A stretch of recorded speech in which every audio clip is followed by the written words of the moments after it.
Well, students, you made it to the end of Module 1. Great job navigating the course and getting all of your assignments turned in on time. COVID-19 certainly presents a great case study, and I hope it's one that all of us as communicators will learn from. It is interesting to see how the media is definitely politicizing the response to COVID-19 and how people bring all of their own perceptions and experiences into the communication as well. It also has shown us how important empathy is from communicators. Something for you to think about through the course is what role you have as a communicator in trying to balance the outrage. The second discussion board post that I put up was a rather simple one, just asking you about the role of a public information officer. And even though I know that was pretty simple, it was important for me to recognize how well you understand what that role is, because that's foundational to the class. So sometimes it may feel like public information is guesswork, and we'll talk more about how to handle those moments later in the course. But the job of the public information officer is very important and very busy.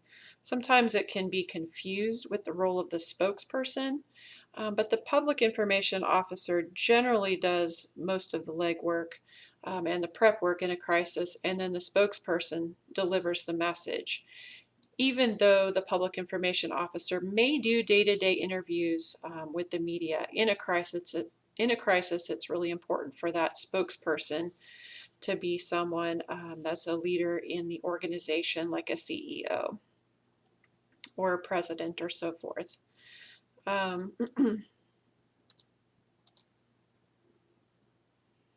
So chapter 2 was really heavy on theory, I recognize that, but it was important to really lay that foundation and to underscore the importance of science and human behavior in communication. So I was pleased to hear several of you say that you learned quite a bit from the material and that you recognize the different approaches that should be used to assure that you can deliver the best communication for each situation. And so as a couple of you stated, sometimes you even need to use a combination of those tools and approaches in order to make sure that you do deliver good communication. So well done, and on to Module 2. Now Module 2 covers laws, constraints, and ethical issues that affect communication. So as you read the text this week, think about the organizational and emotional constraints that affect communication, but also think about the audience constraints that will impact your communication. So let's start the video lecture with a discussion about the laws that affect communication primarily. A few of those referenced in the text that you should be aware of include the Missouri Sunshine Law, HIPAA, and the Emergency Planning and Community Right to Know Act. So Missouri Sunshine Law, which is federally known as the Freedom of Information Act, really refers to transparency in government. So it's talking about how the public has the right to know certain information. Of course, the exception to that is any kind of emergency planning that would create a risk if it was released, such as the location of key infrastructure assets or even law enforcement information. Another piece that's really important to know is the Emergency Planning and Community Right to Know Act, which is part of SARA, the Superfund Amendment and Reauthorization Act. So this basically provides information about hazardous materials in the community.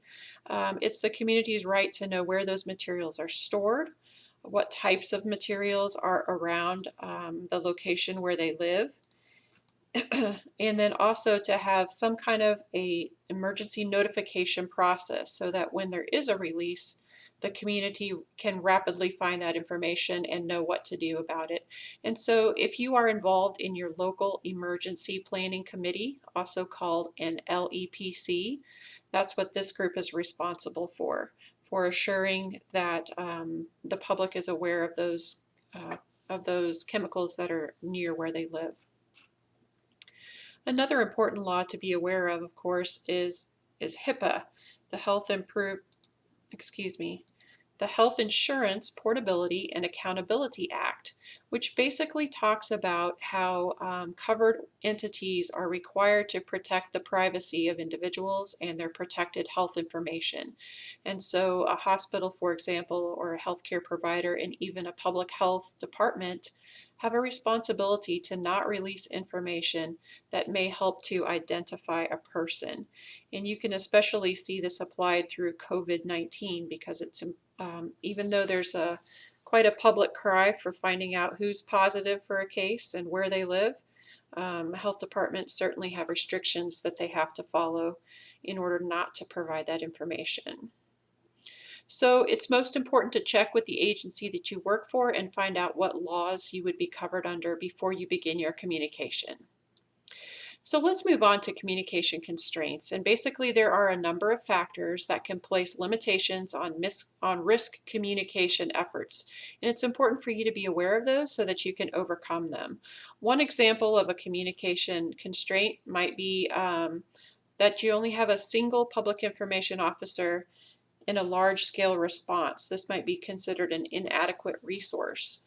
It also could be an example of when an organization recommends that all of the healthcare workers wear masks, but yet the organization doesn't have enough masks to provide to everyone.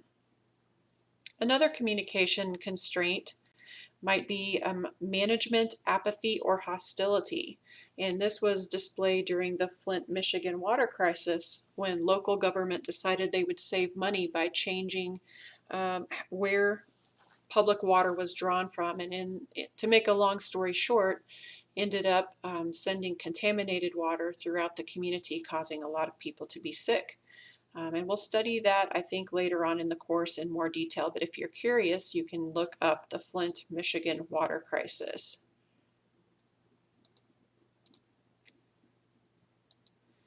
Another example of a constraint might be difficult review and approval processes. And so maybe some of you that work in the military can shed some light on this in our discussion post and talk about how difficult it is sometimes for a message to move up the approval chain and actually be given clearance to be released. Another constraint might be that there are insufficient information to adequately plan.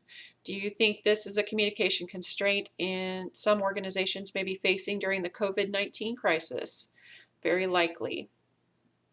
So chapter 4 in the text describes each of these constraints and how they impact communication. It also offers recommendations on how you can overcome or manage these constraints. It also talks about some audience constraints.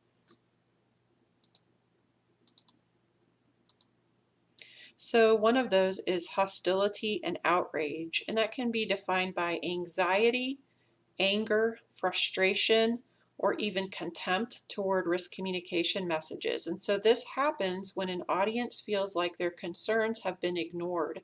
And one example that I can provide is just the outcry that I've been seeing on Facebook for Governor Parson to issue a statewide stay-at-home order. And so you can see even just from his Facebook post that as late as Friday, there were still quite a few angry faces being posted. And even when he did issue the statewide shutdown late Friday, about 5 p.m. in his press briefing, you still saw a significant number of people that were angry because I think they felt their concerns had been ignored or put off too long. Another thing that can cause hostility and outrage is when people feel like the message is too positive. So some people have accused President Trump of being overly reassuring or too positive in some of the messaging that he has released. And another reason for hostility could be that people just don't understand the process or the data. And so we're seeing through the COVID-19 testing that there's a lot of misunderstanding or lack of understanding about why some people are being tested, how the testing process works, and even who actually needs to be tested. And so another audience constraint that I want to talk about is panic and denial. Seem like opposites, but they do go together. So panic essentially is a fear, a dread, or a lack of perceived control. You can kind of see the guy in the middle of the cartoon here just sort of running, running crazily through the community. And then you can also see denial, which we kind of think of as burying your head in the sand, but denial is a perceived result, a perceived result of the risk is so horrific that other coping mechanisms break down and our psyche just can't handle it. And so as communicators, when we try to increase concern by telling people you really do need to worry about this, sometimes it just actually pushes them into a further state of denial. So panic and denial both usually occur only in the absence of credible, timely, accurate information. So that's really important to remember as a communicator, that you can overcome both panic and denial, usually by getting out that timely, credible, accurate information. Another audience constraint is apathy. And so apathy or just a lack of understanding about the seriousnis of the issue. We can also see a mistrust of the risk assessment, people that just don't feel that it's as risky as it is, science is telling us that it is. We can see a disagreement about the acceptable magnitude of the risk, and even a lack of faith in science and institutions. So really there's just a disconnect between what experts say the risk is and what people actually perceive that risk to be. And so we talked a lot about that with the risk perception and the outrage factor.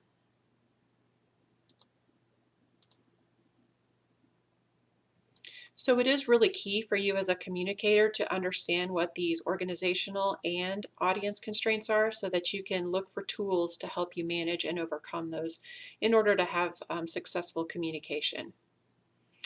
In Chapter 5, then, we move on to talk about ethical issues. And ethical issues, we all have our own perceptions. We all have our own belief systems that we bring to bear when we have communication. And those help us decide on difficult issues like how much information to release, when to release it, and even how to say it.